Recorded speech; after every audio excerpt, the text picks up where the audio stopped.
Le premier don, c'est celui du baron de Lanval, qui avait malheureusement perdu son fils à Nice et qui avait légué à l'époque, je crois, 150 000 francs or pour créer une fondation, un hôpital pour enfants à Nice. C'était le 19e siècle, le moment où commençaient à se créer des hôpitaux d'enfants un peu partout en Europe. Il en a d'ailleurs créé un autre à Varsovie, le baron de Lanval. Et puis il y a eu ensuite, il n'y avait pas la sécurité sociale, un appel à la générosité des habitants de la Côte d'Azur, qu'ils soient français ou qu'ils soient d'origine étrangère. Et assez curieusement, il y avait à l'époque un système de fondation de lits à perpétuité. On pouvait, moyennant le versement d'un capital en francs or de l'époque, fonder un lit, les revenus du capital permettant d'assurer son fonctionnement en principe pour l'éternité.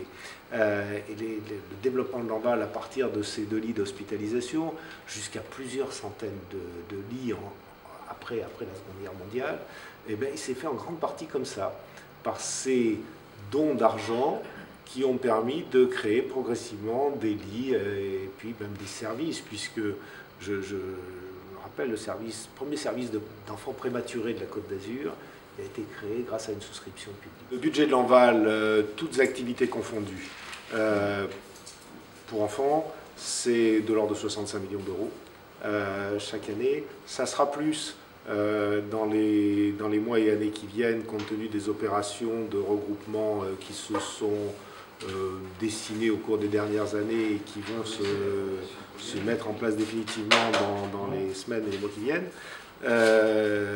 Les dons élèguent le produit des libéralités en général chaque année, c'est de l'ordre de 2 millions d'euros.